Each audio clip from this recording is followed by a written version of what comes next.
We have very recently crossed an important racial line in the United States. There are now more children born in America of non-European white descent than there are born of other racial heritages. Of course, such categories are at the same time becoming increasingly meaningless. I'm occasionally reminded of the fact that President Obama had a white mother and a black father, but was raised largely by his white grandparents. And yet we say very matter-of-factly that Barack Obama is black. You could just as accurately say that Barack Obama is white, and yet no one does say that. The fact that no one ever says that harkens back to a centuries-old racial prejudice that the only way to be white is to be all white. But if you are all white, you don't exist because all the races are blended.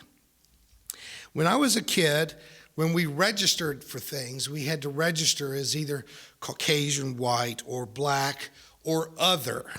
Other was as far as we got in the Midwest in those days. Slowly, we began to introduce other categories, Asian or Pacific. No one even knew Latino was a race until about 20 years ago. But all Latino means is that you speak Spanish and that you're not directly from Spain. But there are people in Central and South America who speak Spanish, and they are blonde and blue-eyed, and there are others who are dark-skinned Africans. So what does Latino mean? Or Anglo, for that matter, since every color of American, at least most of us, speak English. And you sure don't want to try Anglo as a distinction in Great Britain, or you will be shocked. Latino references a language, and in no meaningful way references a race. And yet there is precious little on which we define race and other categories, in which there's not 1% difference in genetics between blacks and whites, Asians, Native Americans. There just isn't that much to hang this concept of race on. There's hardly 1% difference between humans and monkeys. And quite frankly, ladies and gentlemen, everyone here has more genetics, has more than 25% genetics in common with a banana. So how important is the difference between being black or being white or being Latino or being Asian? And mostly, when I hear people being proud of their race as some reason for superiority, I tend to think they've got more than 25% in common with a banana. It starts to look like me, maybe 80, 90%. Now, there are people in the world today who are trying to say that race does not exist. And even though you can make a pretty good case for that genetically, and as races mix and intermarry, we will have less and less obvious racial differences as years go by. But I don't want to deny that race is real, because that would imply that the burden of minority is not real. And that's just not true. There is a history of oppression. There's a history of discrimination. So in that sense, race is real. There is such a thing as race, and understanding it and working proactively to equalize our circumstances in employment and education, we need to not be fuzzy about that. But in terms of superiority or differences that presume that one culture is better than another, that's really using bananas for brains. My daughter was born to Korean teenagers 24 years ago in Seoul, Korea. She only spent 4 months in Korea and has been in the United States her entire life. And as much as I wanted to make being Korean something cool for her, I got Korean dolls and Korean music and Korean coloring books, Korean clothes. We went to Korean restaurants. She never would have anything to do with it. She had more blonde Barbies than your kids ever had. But when she graduated from high school, MSU offered her a diversity scholarship, which I absolutely refused to even entertain because she would offer no diversity to MSU because she grew up here. There's nothing about her other than appearance that would have diversified their campus. Now, she would tell you right off that she would have improved their average appearance, but that's not the issue of a diversity scholarship. And now she's lived in Texas long enough that she can do a very impressive Forrest Gump impersonation, which coming out of an Asian face is hilarious to see. But it does not count for diversity. And all of you on the internet, please, I know that Forrest Gump wasn't from Texas, but you understand that in this part of the country, south of the Ohio is just south. It's just south. My recent column in the Springfield News Leader compared the employment practices of the two retail giants, Walmart and Costco. Costco pays higher salaries, therefore has better employee retention, higher employee satisfaction and productivity. Costco spends less on salaries than Walmart does by volume of business. My argument then is that if Walmart would pay their employees better and treat them better, that they not only would foster a better community in which they do business, but they would also improve their bottom line. Costco makes more profit than Walmart because they treat their employees better. When I looked online to see my readers' comments on my column, every single complaint was from someone condemning Barack Obama, who, to my knowledge, is not in management of either Costco or Walmart. After 22 years of writing for the News Leader, I have become aware that just seeing my picture in the paper is to conservatives approximately what showing a lit torch to Frankenstein is. Oh, fire bad. So if I publish anything at all, the only response I ever get is, Obama bad, Obama bad. So I have to conclude that for these people, the black appearance of Barack Obama trumps record-setting Dow Jones Industrials, better employment records, a fairly Republican record in defense. As a liberal, I've got more than a few bones to pick with our president, but conservatives have nothing to complain about, and yet they hate him with a passion that seems, in my eyes, to be fueled by nothing but racist ignorance. And I could be wrong about that. No, I really can't be wrong about that. It's racism, isn't it? That's really all it is.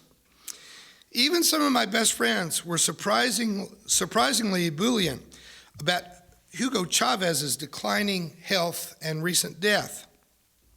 And I've had very good friends that claim to, really follow the news, tell me how Hugo Chavez repressed the media. Hugo Chavez jailed dissidents in Venezuela.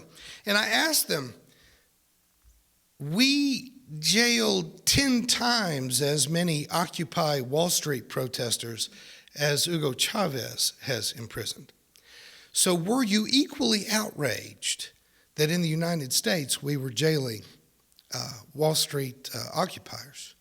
And I get this stare as if I'm crazy. Well, okay, I am crazy, but still, in Iceland, when the banking industry brought their economy to a halt, they put bankers in jail. In the United States, when our bankers brought our economy to its knees, we put the protesters in jail. Not a single Wall Street banker went to jail. So tell me again how Hugo Chavez is such a horrible person. Is Obama white or is Obama black? It's all a matter of your perspective, isn't it?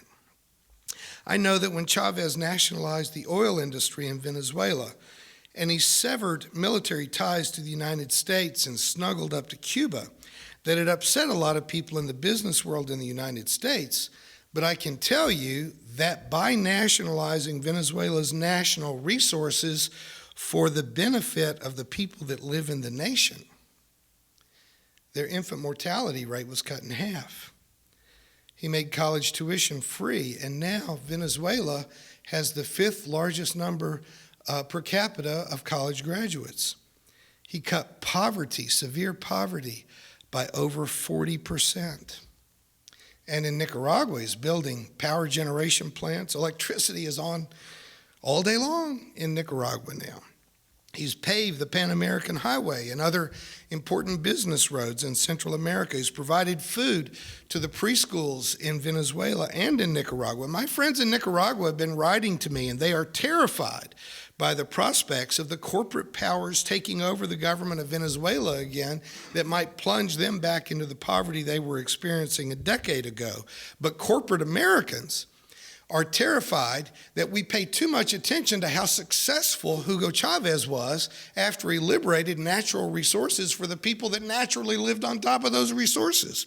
If we did the same thing in the United States, if the profits of the power industry in the United States went to benefit the poor in this country, it would dramatically change this country. So we're not allowed to even think about it.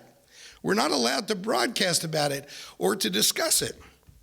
Yes, Chavez was a socialist who raised the standard of living of the poor, fed the hungry, and even subsidized heating oil for the poor in the United States. Was he egotistical, manipulating, and self-promoting? You bet he was. Now, tell me one Republican or Democrat elected official who is not egotistical, manipulative, and self-promoting.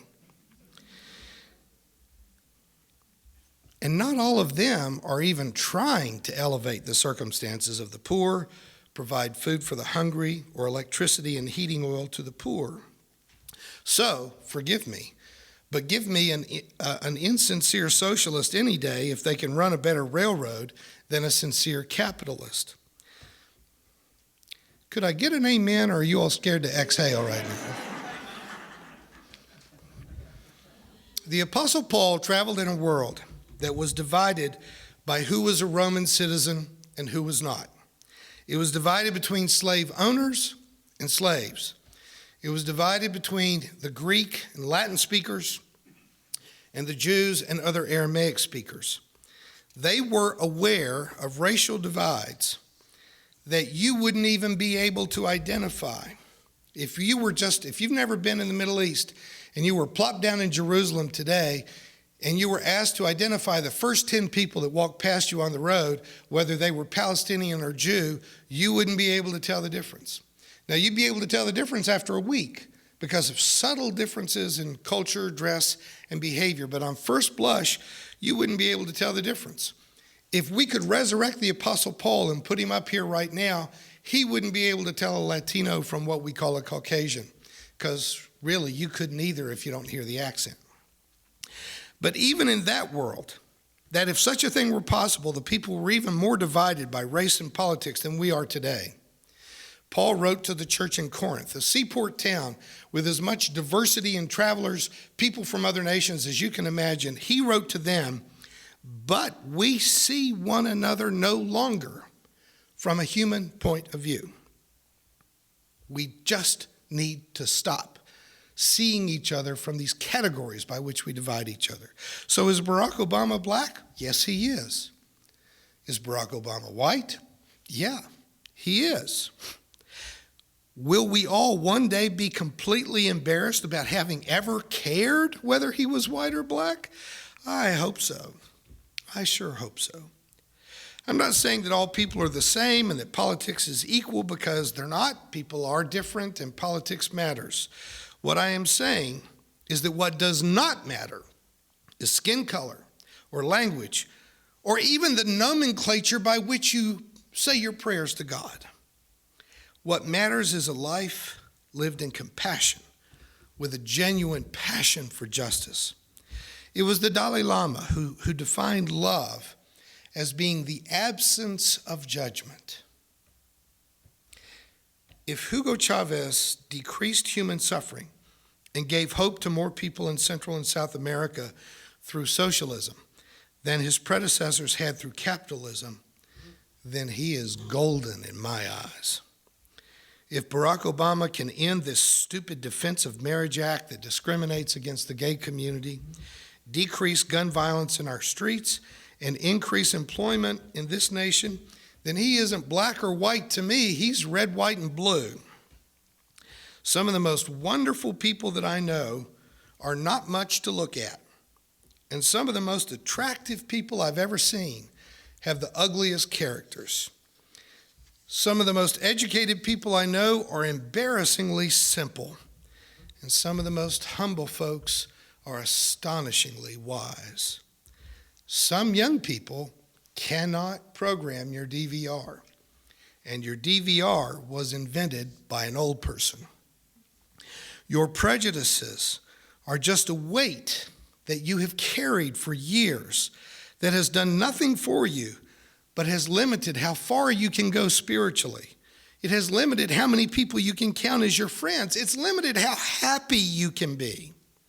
And so, men and women, you now officially have my permission to give that crap up.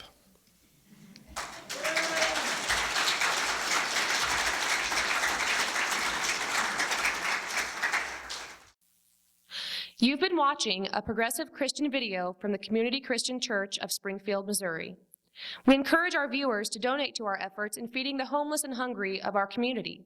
Write to us at reverenddray@aol.com for more information.